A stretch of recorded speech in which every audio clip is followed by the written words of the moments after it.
pas pu faire le poids contre la grande armée de Jules César. Et ils ont fini par les accepter. Ils sont même devenus des citoyens romains. Et les Gauloises voulaient être à la mode romaine.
De tous les barbares venus de Germanie, les Francs ont été les premiers à s'établir en Gaule et se sont alliés aux habitants.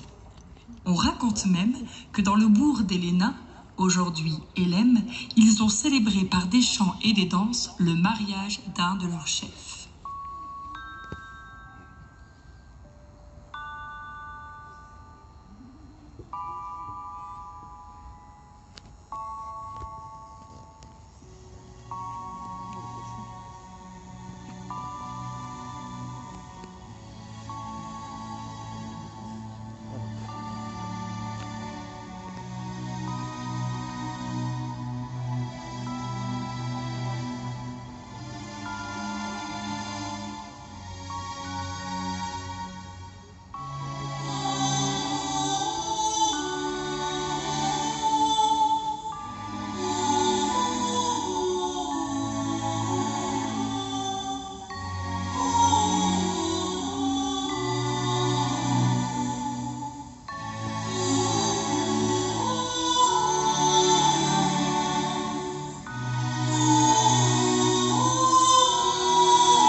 Ce n'est pas une broche, c'est une fibule. Au Moyen-Âge, on en trouvait partout. Au Moyen-Âge? En particulier à la cour des rois, sur les capes, les robes, et même les messieurs en portaient. Au Moyen-Âge, de nombreuses abbayes ont été construites dans le Hainaut, et même à Denain, sur la place Wilson, l'abbaye Sainte-Renfroy. Ces endroits où les moines et les moniales priaient étaient nombreux dans le Hainaut. L'abbaye de Denain était celle des dames chanoinesses. À Saint-Amand, des moines bénédictins y vivaient. On connaît celle de Vicoigne ou encore d'Anon et Aspre, qui était une prévôté. Il y en avait une aussi à Crépin et bien d'autres. Mais toutes ces abbayes ont été attaquées en 881 lorsque tout le Hainaut est ravagé par les Normands.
Heureusement, les Francs ne se sont pas laissés faire. Dans le Hainaut, des comtes gouvernaient.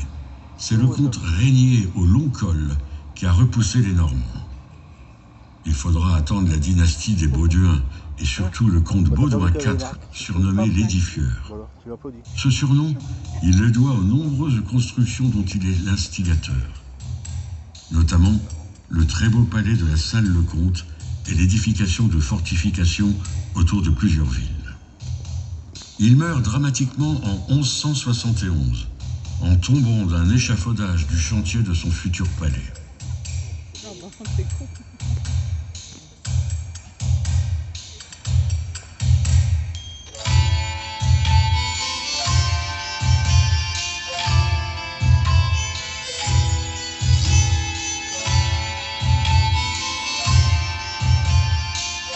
Mon cher Béranger, il nous faut faire face aux incursions ennemies une fois pour toutes. Bâtis-moi un château en la cité du Quesnoy et entoure-le de murailles. Nul ne viendra s'y frotter. Grâce à moi, des remparts protègent déjà de nombreuses cités du Hainaut, et entre autres, la ville du Quesnoy. Réjouissons-nous. Oyez, oyez, gentes dames, preux chevaliers. Le Hainaut et la Flandre sont enfin réunis sous une seule bannière. C'est un honneur pour nous de célébrer la présence de Marguerite de Bourgogne et de Jeanne de Flandre, les dignes héritières de Baudouin de Constantinople. Qui sera le champion de Dame Marguerite ?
Faisons un bond dans le temps de 3 siècles.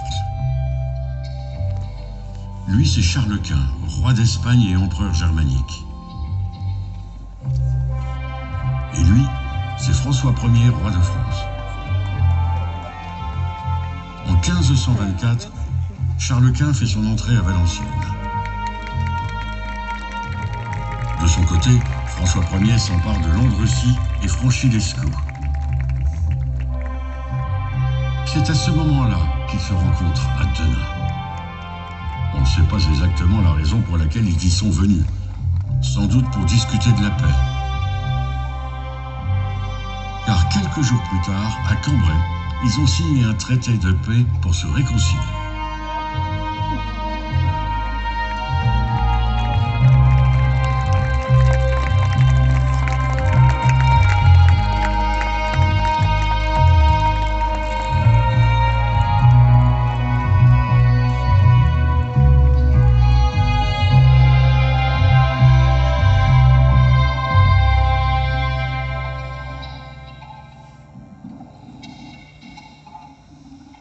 Et regarde-moi cette plume.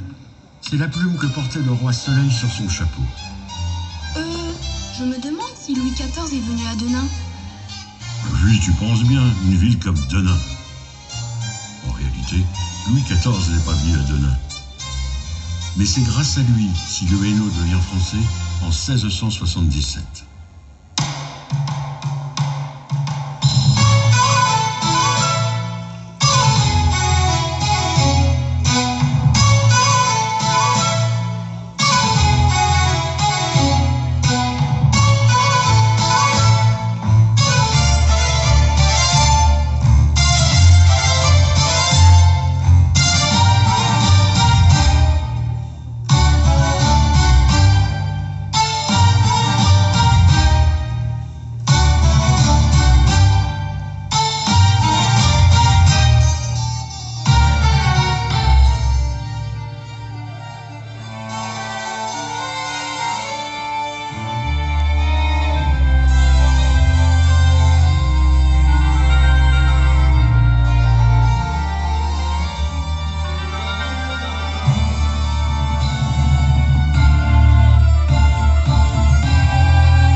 Mais quelques années plus tard, la guerre de succession au trône d'Espagne fait rage.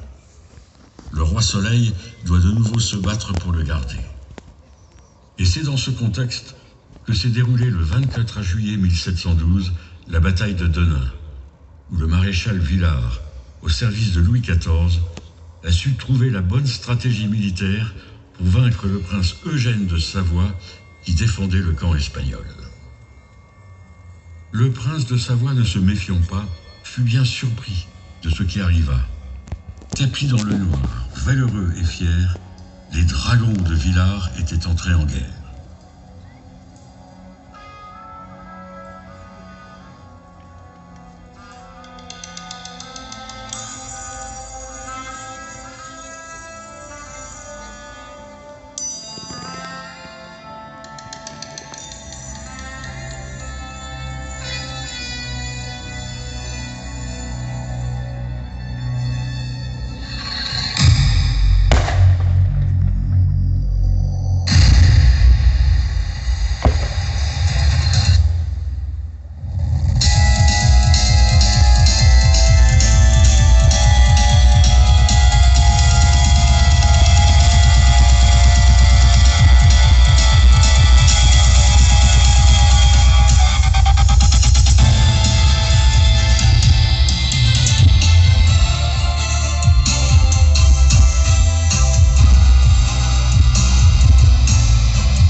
Vois-tu cette merveille?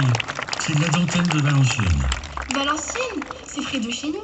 Oui, tu sais, tous les nobles dépensaient une fortune pour cette belle dentelle. Il n'y a pas que les batailles qui aient rendu célèbre notre région, heureusement.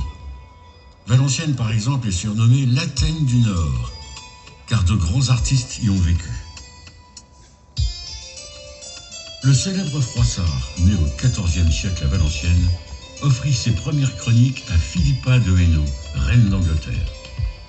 Françoise Badard, la dentelière, une grande dame, et le grand peintre romantique Antoine Watteau ont rayonné tous deux sur le XVIIe siècle. Et n'oublions pas le brillant sculpteur Jean-Baptiste Carpeaux, dont on connaît sa renommée au XIXe siècle.